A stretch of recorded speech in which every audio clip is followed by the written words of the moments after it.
Good evening. Hello, everyone. On behalf of Team Avatar and myavatar.com, I welcome you to the 16th day of our month-long celebrations, the Diversity Mahotsav 2021. My name is Hima, and I will be your host for today. As we start, here are a few hygiene checks for a seamless virtual experience. Please close all other applications on your computer from your organization's VPN to conserve internet bandwidth.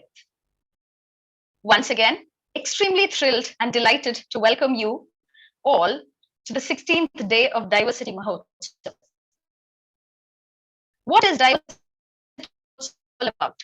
We are celebrating you.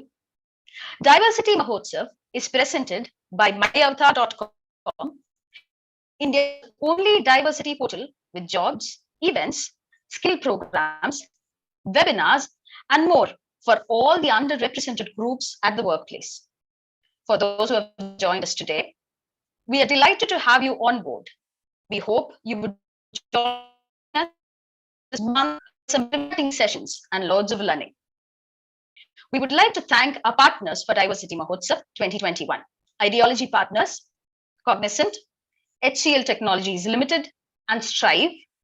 Supporting partners, Forasia India Private Limited, Logitech Engineering and Designs India Private Limited, Saint Gobain India Private Limited, Sodexo and Zorian Solutions.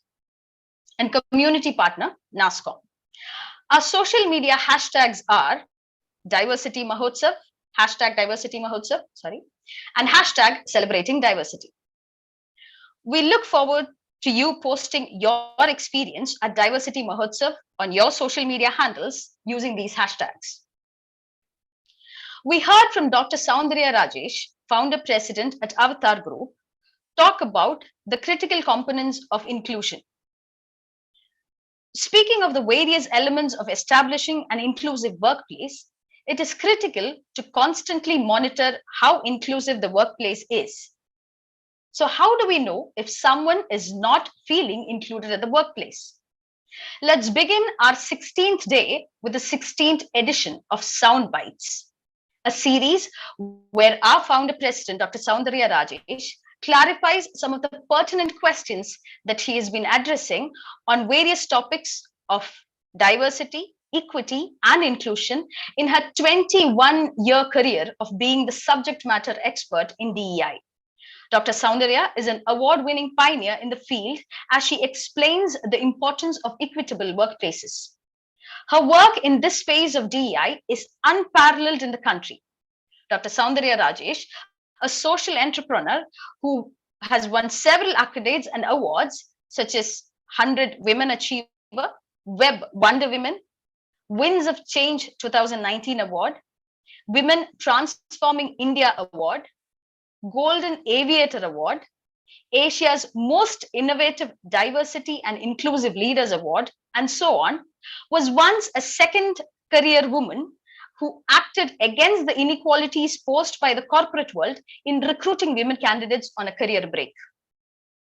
An inexorable advocate of potential of women's workforce participation, Dr. Soundarya is the advisor of choice for an impressive list of organizations and leaders on the benefits of diversity, equity, and inclusion.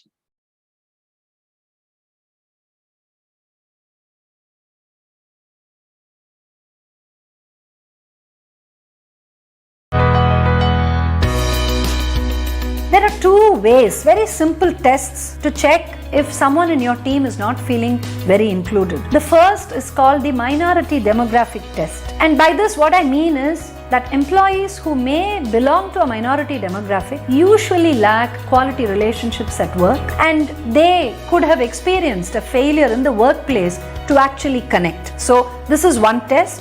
The second one is the negative intent test, where if you find a team member constantly feeling or assuming negative intent, even through a simple conversation or a feedback, then it means that they're not feeling valued and hence don't experience inclusion in the workplace.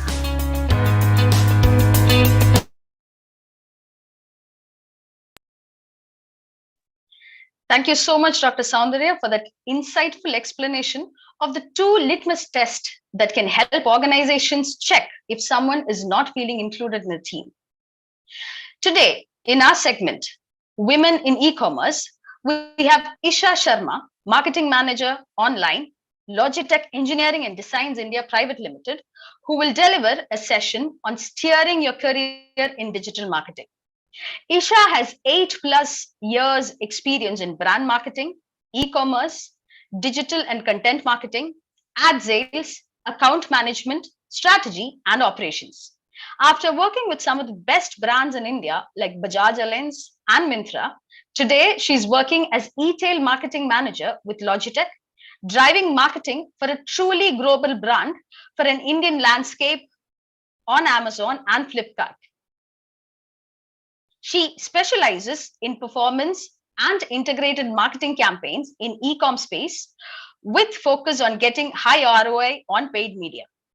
Isha has also worked extensively on holistic 360-degree marketing strategies across Google, social media like Facebook and Instagram, and e-commerce portals. In her free time, she goes running and practices yoga. She lives in Bangalore with her husband and 2-year-old son. Isha also holds an MBA degree from Symbiosis University. Over to you, Isha.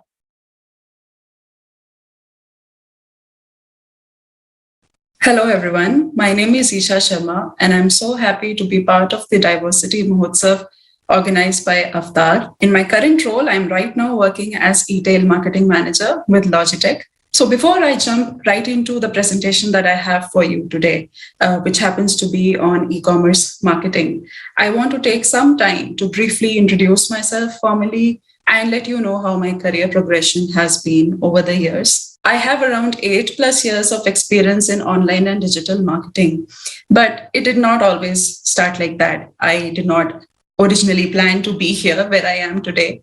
In fact, in my graduation, I did dentistry. So as I am by graduation a dentist, and this was not always the plan.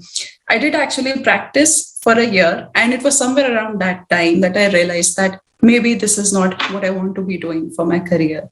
I did not want to practice in the medical field, and so I wanted to do an MBA to give a more focused approach to my career.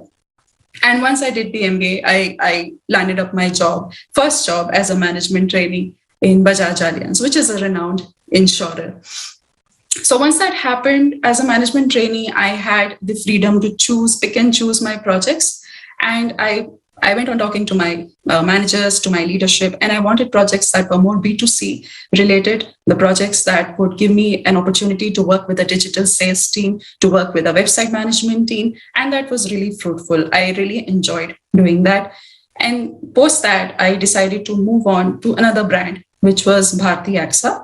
Bharti AXA, this was a critical move for me. Why? Because by the time I had gotten married, one, and second, that this job required me to move cities. So coincidentally, even my husband got a job abroad, and this move worked out well for both of us to take some time and to focus on our careers while apart. And post that, after spending around 4 years in insurance, I realized that maybe it is time to move entirely to the e-commerce domain, because that's what I enjoyed doing the most.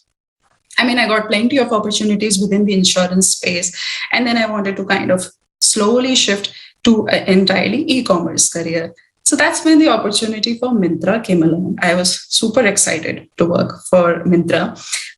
It was an e-commerce role. It's a very fast-paced, fast-evolving, very rewarding sort of role, I would like to say.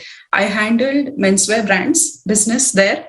So my KRA was basically driving sales for menswear, which happened to be a chunk of the revenue that the brands used to drive for Myntra. I used to drive through visibility and through pricing.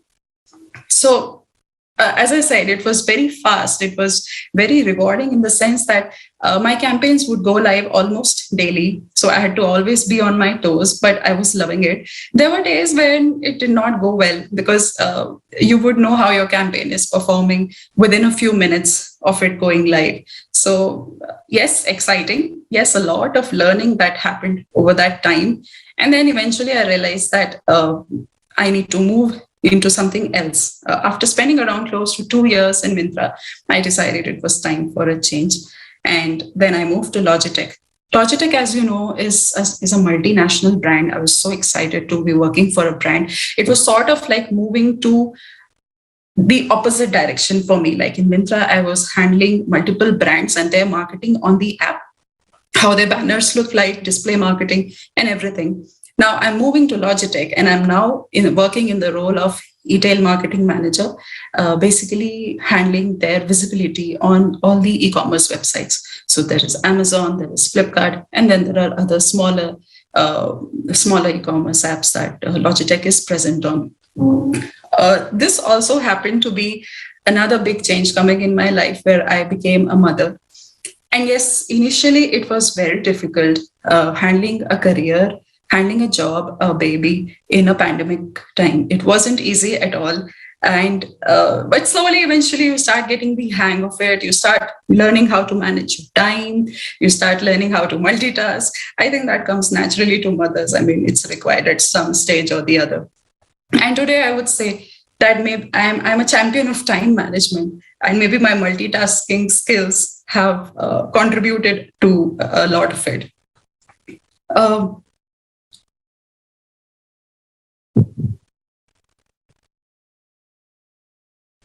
And Logitech is a great place to work. They're all about diversity and inclusion.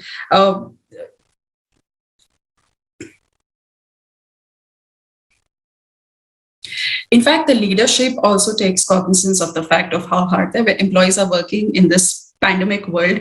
And not to brag, but I got awarded as the employee of the quarter, last quarter, which goes a lot to say that they value their employees' contributions, especially the women employees. They're all about diversity. They're all about inclusion. And it's a great place to work, really.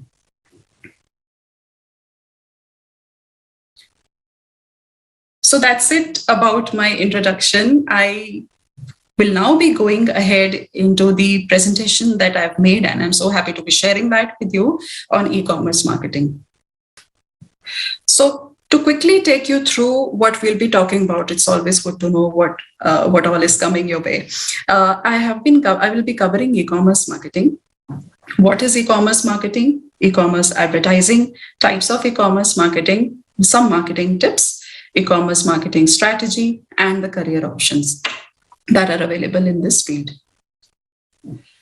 Now, without mentioning COVID within the e-commerce space, I don't think I'll be doing justice to my presentation. I mean, COVID has changed everything in our lives. It's close to 2 years now that we're all sitting at homes, and the very fact that I am doing this from my home, it's a testament to the fact of how it has changed everything, e-commerce included. Now, if you see to the left, historically, around 22% people only used to shop online. And the impact of COVID is that of that, around 20% people from the offline space have now moved to online, taking the online share around to 42%. If you were to look at the total pie now, it's greatly changed. Online shoppers are 42% vis-a-vis offline shoppers are 58%. So this has basically brought a lot of growth opportunities within the online space for the brands that are out there. In terms of shopping destinations, I mean, this is basically from a study that was done by Economic Times. So I'm quoting everything from there. But it's pretty interesting to see how the online space in India is now changed. So you see that Flipkart and Amazon are basically taking the big share of the pie at 37% and 34%, followed by, interestingly, brands' own website. So this data makes a lot of sense on having your own fully functioning website where people can come and make e-commerce purchases. And then followed by Big Basket, the grocery apps, Grofers, Myntra, Nykaa, again, in the world of fashion, and Pepperfry Furniture. I would also like to touch briefly upon the online customer lifecycle. I mean, this is very important to know what this will be. I would like to touch briefly on the online customer life cycle. What are the various stages to which a customer moves right from the start of awareness about basically unawareness, I would say, about not knowing about the brand or not knowing about the new product that he would be wanting, to a stage where he becomes a loyal customer. So in the stage of e-commerce marketing, these are the 4 stages that typically the campaigns are basically focused around. Awareness is basically using all the tools to make a customer or a potential customer aware about your product, aware about your brand in case you're a new brand. Or product, I say, because in case you are launching a new product that you want people to know about. So shopping ads basically on Google, search results again on Google, but now increasingly search results on Amazon and Flipkart too, because they claim that that's where a lot of searches for products is also starting. Then comes social media, of course. Anyone who has a social media app would know how aggressively brands have started marketing their products, especially newer brands, and word of mouth, which is, of course, it's a good old method of marketing, which is still quite relevant today. Then comes consideration. Consideration is basically once the customer has viewed, once he has been exposed, the potential customer has been exposed, he is basically we want to pull him by using various tools about considering buying our products. Now, at this point in time, he has multiple brands in his set of consideration. As a brand, you would want to basically make him choose your brand over the others by using these tools. Now, this can be on the site product information. So basically telling about your product features, salient features, how it is better than the competition, or how it better suits his needs, email opt-ins, first-time purchases, discount, and vouchers. I mean, yes, a lot of brands use that. First time, if you buy something on them, you get a discount voucher. So that's a good lever to basically pull the customer to your brand or your product. Conversion, yes. So conversion is basically how do you finally make that sale of potential customer. So retargeting. Retargeting simply means that somebody who has viewed your product has not purchased it. You basically go after that individual or that customer again using various tools, various discounts, or even sometimes a simple marketing language that, hey, we saw you checking this out. Maybe you want to view it and maybe we'll throw an extra discount there. Clear CTAs, yes, clear call to actions, buy now and get additional 20%, 60% off, regardless of what, whatever the brand wants to offer. Optimize checkout. A checkout process is important because it needs to be seamless. If a person has added some product to the cart, you do not want them dropping out. So the checkout process needs to be seamless, and yes, cross sells and upsells. That's important, but that comes later. Then loyalty.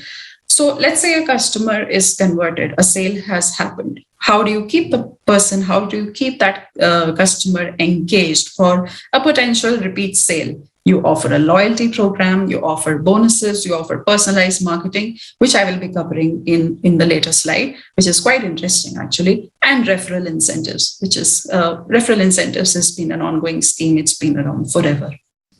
Okay. So yes, jumping right into it, what is e-commerce marketing? So it's basically act of driving awareness and action towards a business that sells its product or service electronically. A lot of, if you're on e-commerce, it goes without a fact saying that you need to market your products. Now, what is advertising? E-commerce advertising includes the methods through which you actually promote your product. In terms of online and e-commerce marketing, this may come in the form of display ads, banner ads, or rich media ads. Now, these days, you can use any sort of ad medium. It can be a plain static banner. It can be a video ad. It can be a GIF as well.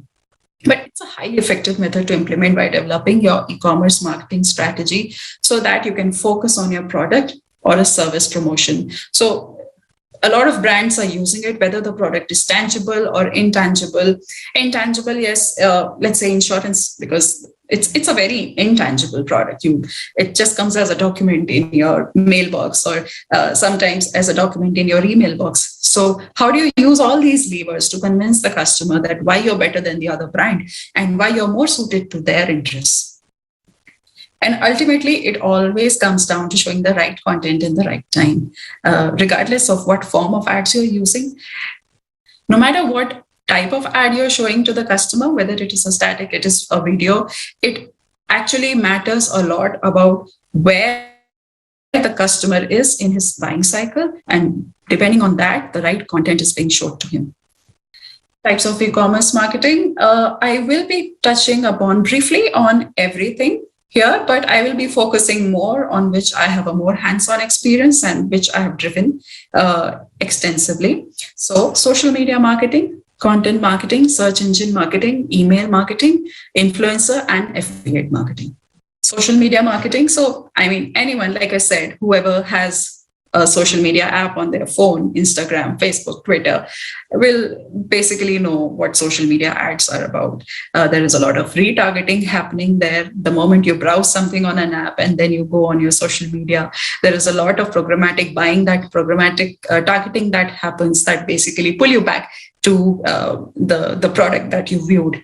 Social media marketing, but you have to take care that not every social media app can be suited to your needs. Instagram, for example, happens to be a great platform for e-commerce businesses because it helps to post sharp product photography, because the app is all about sharing pictures, right? And expand your product's reach beyond the purchase page. Now, if you see, I've pasted some of the screenshots here. You can create shoppable content. Basically, when you hover your mouse, or basically when you click on the picture, you're able to see all the products and you can shop them away at that very moment. So it's a method of very, very quick conversion that you can have as a brand on these platforms. You can also strategically place display ads within the social feed, or you can put additional tags to take the users directly to your shopping cart. The benefit of all this is you are able to reduce the drop-offs from the buying process. If you have a buy now button right there on the ad, that helps to close the sale right away. Moving on to content marketing, this is one of my favorite ones. Now, content marketing sounds very simple, but content marketing sounds very simple. But there's so much to it. There are so many levers that you can use. There are so many ways in which you can influence your potential customers to engage with your brand.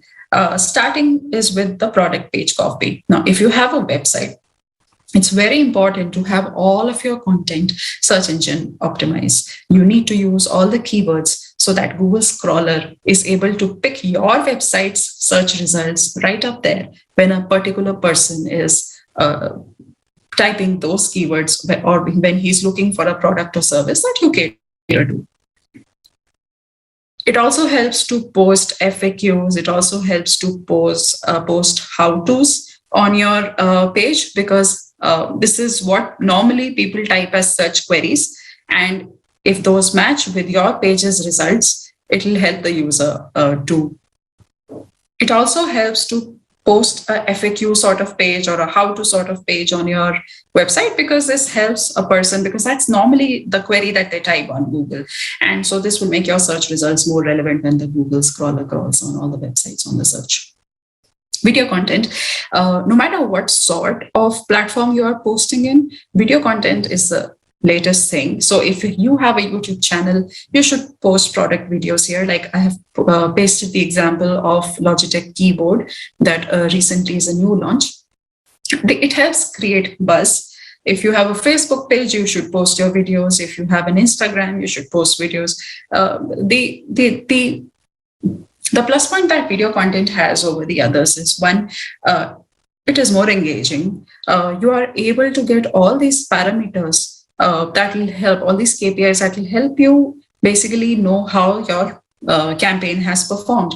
You have the video views, you have the video completion rate, you have the video clicks. So you'll know how people are engaging with your content. And yes, the good old guest post for external websites, where the external websites will cover your products in detail. This falls under the PR category, but then most of the brands have started using it, especially for e-commerce websites that rate products. And then e-commerce content. So if you have products and if you are listing them on e-commerce websites like Amazon and Flipkart, it makes a lot of sense to have your pages, to have your it makes a lot of sense to have the copy optimized according to the search engine optimization tools. Also, it helps to have good looking pictures or good looking shots of your products, because then ultimately e-commerce, it's all very price competitive. So what is that? So ultimately e-commerce is very price competitive.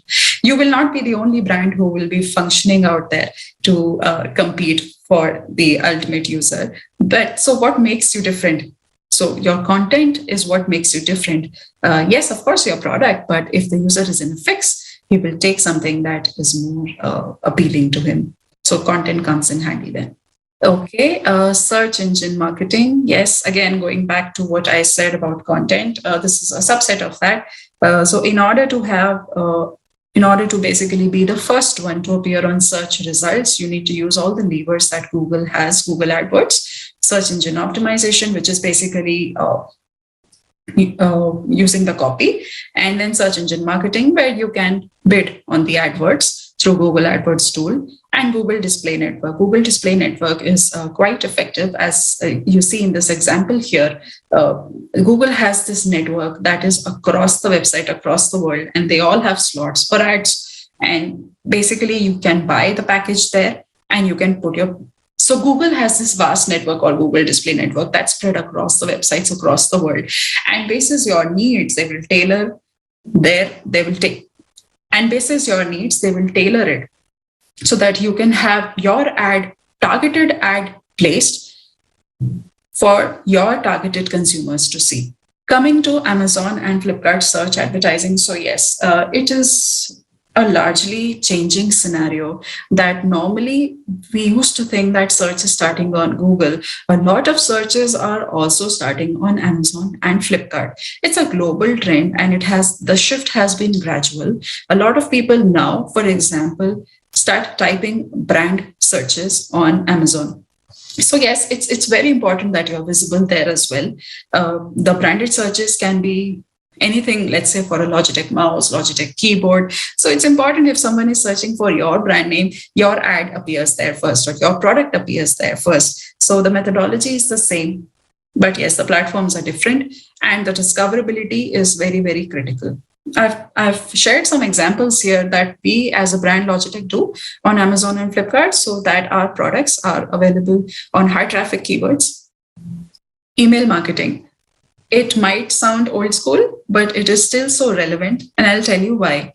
There are some particular scenarios in which your emails might not appear as spam to potential customers in terms of a post-purchase follow-up. Now, if someone has basically purchased the product, that's the best time for that individual to sort of tell you about how he feels about that product. So you might have seen yourself getting emails about a review or a rating after you purchased a product, and you wouldn't find it to be spammy at that time. The abandoned shopping cart.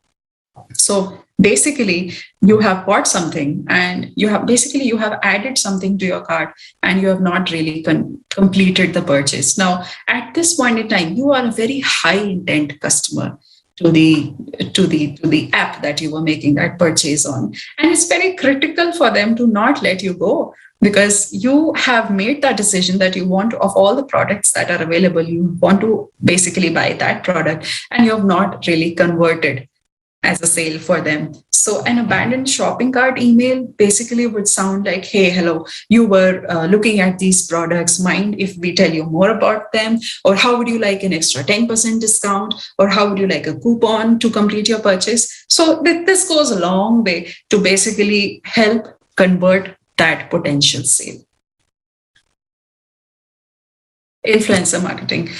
So this also, I think, this is a very latest phenomena that has happened, and I've showed some cases that Logitech has basically engaged with some influencers, rather celebrities, to basically market their products. So it typically is Instagram accounts with several thousand followers, but it could also mean a celebrity or a community that your target audience follows, or your target audience feels they belong to. Influencers will build communities of people that know, like, and trust them. It is therefore easy for them to garner attention around your online product through a recommendation or through a sponsored post.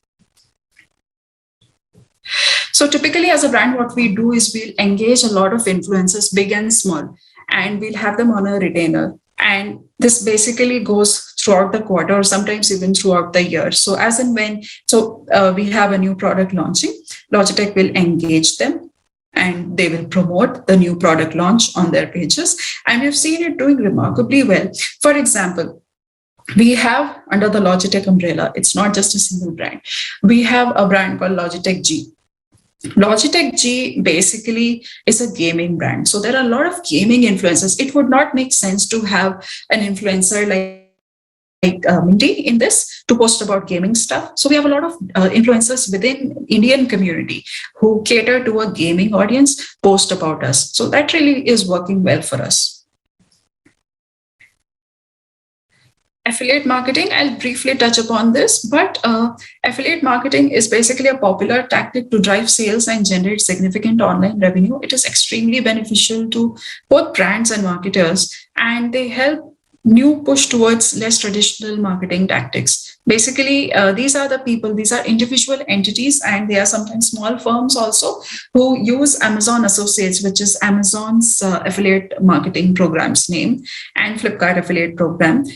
They basically post stuff that is listed on these websites and they get paid a small amount of commission for making sale. It's like having someone else market your products for you. Yes, some tips that I was able to put for you basis what my experience has been. So use personalization. How do you basically engage the user in a better way? Now, personalization is letting the potential customer know that this product is personalized or this service is personalized. An example right off the top of the mind that I can think of is augmented reality. Augmented reality is basically having the product placed in the live location of the potential customer. So in this case, we can think of a Logitech mouse placed in a real life setting of that person. Of course, this relies on the use of the mobile camera from which he is browsing in that location. And basically that person can see how this mouse will look on my table, or how this keyboard combo will look on my table, or how maybe I've seen a lot of cases used by Pepperfry, how this furniture is going to look in my room. So that's really helpful. That visualization is really helpful in making a buying decision. And I think augmented reality is also going to be the things that a lot of brands are going to jump onto in the coming time.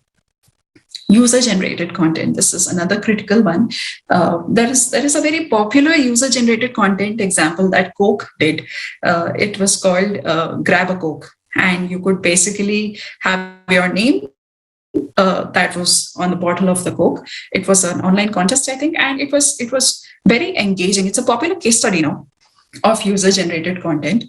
There are other ways, of course, of how you can engage your customers. You can do online quizzes. You can do a social media hashtag promotions. And of course, the biggest and the most biggest is reviews and ratings. They're like a big part now of any purchase decision, to the fact that in case you bought something online and you did not like it and you tell someone about it, that's the first thing the person will ask, like, did you not read the reviews online? Did you not go through the reviews online? Because that's such an ingrained part of the online customer journey now.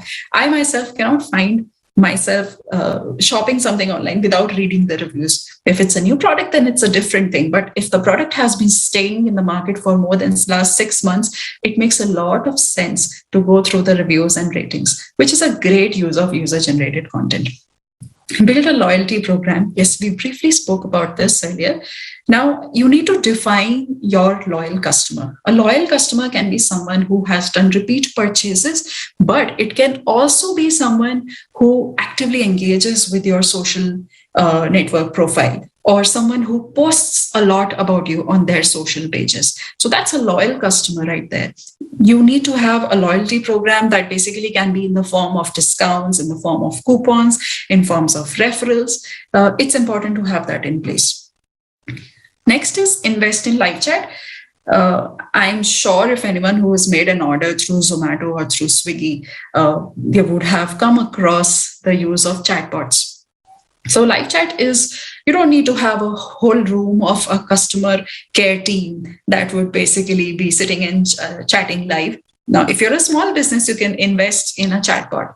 And a chatbot is basically pre-programmed rewards for all the potential queries that you could get. And it works so seamlessly if it is properly programmed. So investing there is important. The chatbots, there are a number of them available in the market, and it will be nice to explore that if you don't have that already. Cater to the shopping cart. Yes, in order to prevent any individual who is there and he's abandoned the shopping cart, it's very important to use that. There are a number of things that you can do to mitigate the abandonment of the cart. You need to have a seamless checkout process. You need to be actively delivering to the number of PIN codes. Because the larger their coverage is, the lesser the abandonment will happen. Your return policy should be simple. It should be clear to the customer. These are the few things that you can do in order to prevent losing a potential sale. And responsive web design. This goes without saying. This simply means that no matter what the device an individual is using to access your website, whether it is a mobile, it is a tablet, it is a PC, your website should be responsive enough. It should be optimized to the device that the person is browsing from. Moving on. So what should be your marketing strategy? How should you go about it? I mean, we've talked about all the levers that are present. We've talked about the best practices. So how should you go about it? There are three things that I would think of. Now, first of all, if you're starting, you should compare yourselves. You should set goals on the industry benchmarks. I mean, it sounds appealing. You can go after the best of the best, but it makes sense to kind of compare with how other brands are doing in the space that you're working. Now, there are a number of KPIs that are available, which I love about e-commerce. In terms of ads, you have impressions, you have views, you have conversion rates, you have click-through rates, which all tells about how engaging your ads are, how high on ROI your ads are, and are they ultimately delivering the goal that you've set. So compare yourselves. Like if today a Logitech ad is getting an X ROI, is that okay compared to the category benchmarks? Am I lower? If yes, then how do I kind of come up to the benchmark? If I'm higher than the benchmark, then yes, of course, how high can I go more? Break down your strategy to small tactics. Now, basically, yes, it's appealing, like I said, to go after the whole problem, that I'm going to sort everything at once. It's easier said than done. So pick out small issues that are hampering your business, how you can deal with that through marketing. Like, for example, in your huge product line, there is one category or there is one small subcategory that is not working that well as you would expect it to, or if it's working lower than the category benchmarks, how would you want to improve it? You can use marketing levers there. Maybe it is an awareness issue. Maybe not enough people are aware about your product. Maybe it is a conversion issue.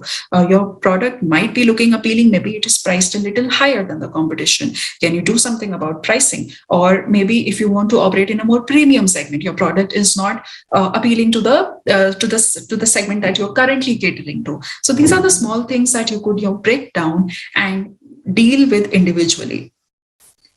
And lastly, delight your new and long-term customers. Firstly, you need to identify what is the definition of a long-term customer. In your case, whether it is a repeat purchaser who purchases within the last 6 months or 12 months, it depends on the industry, basically. But you need to kind of find ways to keep them engaged, keep them delighted, offer them referral discounts. There are a number of other ways to keep your customers engaged throughout the year. Loyalty program. And we've basically covered all of this in the previous slides. But it's important to basically not forget about the customer once he's made a purchase, because repeat customers form a major chunk of any e-commerce brand.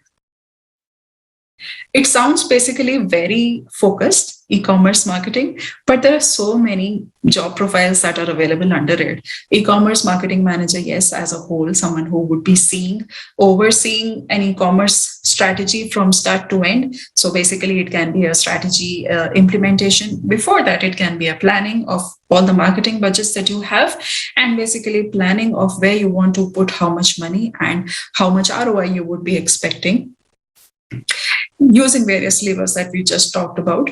Then performance marketing and data analytics, it's one of my favorites. Performance marketing is basically like a tool for marketing, because you have all these interesting KPIs that will tell you that this is how your ad is doing. And there is so much data. I mean, especially working with Amazon, I'm handling Amazon marketing for Logitech. There is so much data to basically consume and to basically make sense of. Data analytics is a very, very important part of this profile. Content marketing manager, it sounds very simple, content marketing, but we discussed in the slide, there are so many ways to it. Now there are a lot of agencies who are also doing content marketing, and an individual working in a brand who handles these agencies, now that role is super critical. Why? Because agencies will have multitude of ideas. They will have multitudes of platforms. They'll be engaged with Google somewhere. They'll be engaged with Amazon somewhere for marketing campaigns. As a content marketing manager, it will be your role to decide what's best for your brand, to decide what's best for your marketing buck. How do you get the maximum ROI? Not to forget where your customers actually are. Now, if let's say hypothetically, Logitech as a brand, we think our users are not there on any social media, or let's say any other brand, it will not make sense to run ads there. If I see that a lot of Logitech searches are happening on Google instead of, let's say, an Amazon or Flipkart, it will not make sense to basically invest there. And how do I get to know all that? It's through performance marketing, it's through data analytics that basically will be empowering me with that knowledge. And yes, campaign manager. Campaign manager is basically a very new sort of role that has come in e-commerce marketing.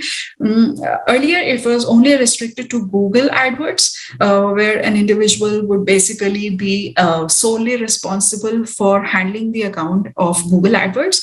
But now it has gone up to Amazon as well. Now, Amazon campaign manager, Amazon marketing is huge. Basically, Amazon search marketing, for example, is very, very important for brands to drive their visibility online. And it's a very complex tool. And there are various it's a very complex tool. Now, there are various individuals who work in agencies that handle campaign management for brands on Amazon. And then there are a lot of in-house people as well. So this also remains a critical position. There are a number of courses that are available. Of course, there is a Google AdWords certification that you can go ahead and do on your own. There are a number of courses.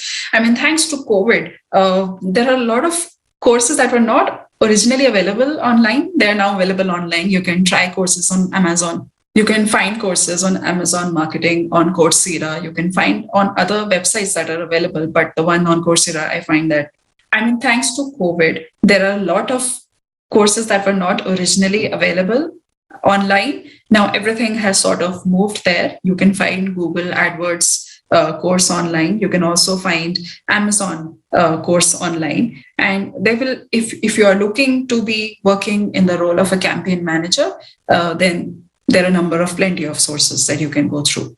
So this brings me to the end of my presentation here. In my career of 8+ years, what I've found is that working for a brand that empowers their employees, that basically is all about diversity and inclusion, especially if you're a woman, it really helps you a lot. It gives you a lot of creative freedom, and it gives you a lot of freedom to make your own choices. And then, of course, facing the consequences on your own in terms of, let's say, my ad not performing. It's very critical, and that you also identify with the brand that you work on. So before closing, I want to share a video which happens to be one of my favorite Logitech videos. It's a brand video that was launched this year back, and it's all about what Diversity Mahotsav is about. So have a look at it.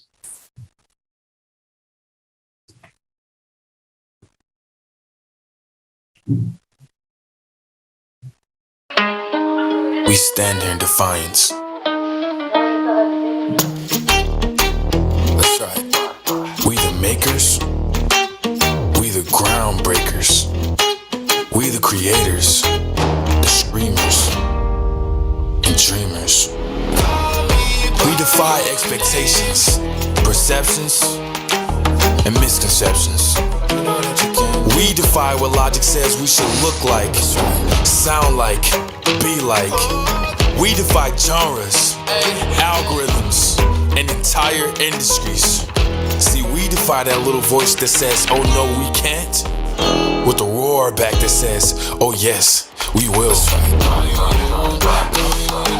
Because to create the future, we must defy the logic of the past.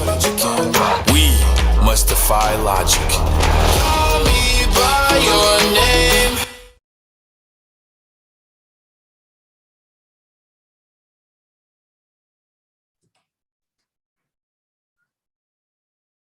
Thank you, Isha.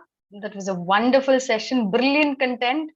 And I was taken back to my MBA days where we actually had a marketing class. So it was a wonderful session. And Thank you. we have quite a few questions that have come up. Okay. And I would like to begin with something that you just finished off with. Okay. Can digital marketing be the perfect opportunity for sales professionals looking for a change, especially women? Yes, that's a good question, especially for women. I'll take that part first. See, as women, we are basically, I think so that we are more creative than men. That's what I think. And so marketing suits better to women. And yes, so digital marketing today is not just limited to marketing. For someone who's trying to move from sales to digital marketing, I think this will be a good fit. Why? Because a prerequisite is having a sales experience. You just cannot go blindly after your marketing goals unless your sales is also happening. So yes, that can be a good move for someone. Yeah. Yes. Thank you for that. We have another question. Digital marketing seems to have embraced women wholeheartedly. What difference do they make to the positioning? Okay, to the positioning of what? I'm sorry, it's little not. Should be Janani? Can you rephrase the question? Maybe that's a question from Jan. To the brand, positioning of the brand. Yes. It's very critical to brand positioning because more and more consumers and more potential customers are now moving to online platforms whenever they are browsing for anything that they're looking for. So yes, how you position yourself, what your brand image is, digital marketing has a huge role to play there because all your campaigns and all of your presence needs to be optimized to the brand image that you would want to have. Great insight, Isha. Now, this is more regarding the diversity aspect, another question that has come up. It is an open secret that the technology sector struggles to attract women. From your experience, how can the organizations change the narrative of getting more women in the digital marketing? Okay, now that's a good question. And here is something that I would want to share that personally happened to me as well when I joined my current firm. Basically, I joined and then within a few days of joining, I got to know that I was expecting. And it was like all hell broke loose because why? I was supposed to be happy at that time. And the only thing that I could think about is, oh my God, how am I going to tell the management that, I'm expecting and I'm going to be going on a maternity leave? That was a huge problem to me. And in hindsight today, because how well my manager dealt with the news, I was completely surprised. So it was all in my head. So that needs to happen more. So as women, we worry about a lot of things, especially when it comes to maternity and maternity leave. And in this case, I had just joined a new firm. It was instead of dealing with the first trimester nausea, I was dealing with the anxiety of telling my manager that I'm going to be going on maternity leave. So more and more organizations need to be okay with that. They need to say that, yes, you are entitled to it. And yes, your job will be waiting for you. That kind of culture needs to be across. Women need to be, they don't need to be felt like they're different. No, we are all part of a single organization. Great, Ash. I'm sure many of the audience would be very much able to relate to that point that you just said, instead of the nausea relating to the anxiety of telling your manager. Yes, very true. Another question, again, related to the diversity aspect. Very often, women have been stereotyped and laughed at as being shopaholics. There have been memes, trolls, where the butt of the joke is always a woman. But on the flip side, you as a digital marketing expert has rose in the ranks of your field. So how has being a woman helped you in your journey as a digital marketing expert? So it's helped me a lot. First of all, yes, that's true. We like to shop a lot. I wouldn't say we're shopaholics. We like to do shopping, and more often than not, women are the ones who are also buying for the rest of the members of the family. So in most of the e-commerce platforms, it's slightly skewed towards women accounts. Why? Because we're probably buying for our kids as well, and sometimes even for our husbands. So that's how it's a shopping behavior. We cannot do anything to change that. But yes, it's helped me definitely. Before joining any of the marketing teams, I used to shop online, and that has helped me in terms of how to stop people from dropping off from the buying journey. What can I do add to the buying journey so that the person who has maybe viewed something and then he has not purchased it, or maybe basically going after a potential customer with a remarketing campaign. So these are the levers that I have been exposed to, and now I use that in my job as well. Wonderful, wonderful. The next question is more related to the strategy aspect of it. What makes up a future-proof digital marketing strategy? Straight at it. That's a good question. That's a tough question because a future-proof marketing, like before COVID, I would have been able to answer that. But like COVID has changed everything, especially for online marketing. We've come to a stage where brands have maybe started running short on marketing budgets because there is so many people out there who are shopping online. But if I were to answer it hypothetically, future-proof plan should be covering all the aspects of where you are, all your digital touch points, where your customers are basically interacting with you, making sure whoever is looking for your brand or your brand specific products, they are able to get those at all those digital touch points, whether it is a Facebook, whether it is Google, whether it is Amazon. That you basically need to cover your basics. And basically build up from that. Great, great. I hope all the marketing experts have made a note of that. It was wisdom. All right. So that brings us to our last question for the evening. Is the e-commerce industry fueling the growth of women entrepreneurs? I would think so. Yes. And now that you've asked it, there are so many e-commerce brands that are owned by women. Recent one being Nykaa. Then there is Carrot Lane, I think. Not Carrot Lane, there is another brand, but basically a lot of them are owned by women founders. Yes, it has. There have been times when I've thought that maybe I should launch a brand of my own. Maybe I should start an e-commerce business. Yes, it has helped, definitely. Okay.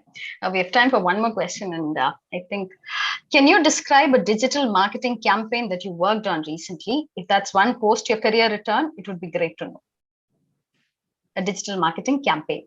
Okay, so in Myntra, back when a few years ago when I was there, it's like I said, it's all women's, more inclined towards women. So I used to work for the menswear team. So we never did anything. Men, they buy basically on intent. Okay, today this is over or this is done in my cupboard and I need to maybe do a wardrobe refresh. So I basically spearheaded and platform level and not just an app level. It was on all the channels that Myntra operated, their social, digital, even TV ads, a fantastic sale, which was basically akin to a women ladies night sale, which was a huge event. And that worked really well. So that changed our perception of how men shop online. It is not just by impulse. If you show them good offerings that you have, and if you use the language that appeals to them, not basically saying that, okay, this is done in your wardrobe, the socks are over, finished, would you want to buy a new pair? Instead of that, using an appealing language, offering discount discounts as well. That really works well. And I think that campaign, I still like to tell about it to my friends and to my colleagues. I'm really proud of it. You should be. You should be. That was a brilliant campaign. From what I can listen to and what I heard, it should have been a brilliant campaign. Thank you. Thank you, Isha. Thank you for the very insightful and wonderful session. It was great having you here at the Diversity Mahotsav. Thank you, Ima. Yeah. It was great. Thank you for giving me the opportunity to be a part of this. Thank you, Maya, and of course, thank you, Logitech, for giving me this opportunity to on this platform to speak. Thank you, Isha. Thank you once again.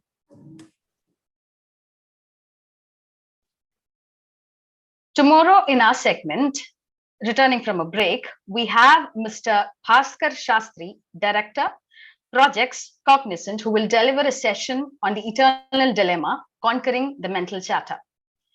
Bhaskar leads the diversity and inclusion chapter for a large practice within Cognizant.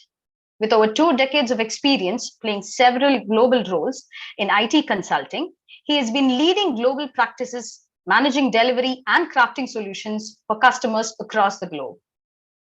Currently, he leads the global practice for life industry solutions based out of Chennai, India, managing teams. His passion is clearly around transforming customers' business, championing people, leading change, and creating leaders. He likes to coach and mentor talent regularly, both part of his job responsibility, but even beyond that. The philosophy he lives by is to foster diversity, to cultivate an inclusive spirit within the ecosystem, to create the right environment for diversity to thrive. He has a penchant for creating new frameworks and solutions to solve tricky problems, both in the personal and professional space. He is known to be a mentor of people, teaches time management, self-management, and has been a perennial spiritual scientist attempting to understand Eastern philosophies and where it overlaps with the progressive scientific thought process, especially in the fields of neuroscience and quantum mechanics. We look forward to having you all join us tomorrow at 4 p.m. for this session. Also, catch the agenda for the rest of the week at our portal, myavatar.com. Once again, on behalf of Team Avatar and myavatar.com, I thank each one of you and welcome you to the rest of the Diversity Mahotsav through December.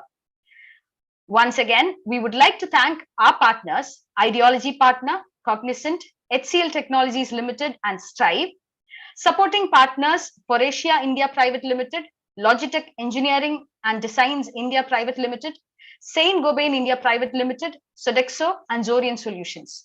A community partner, NASCOM. Our social media hashtags are hashtag Diversity Mahotsav, hashtag Celebrating Diversity.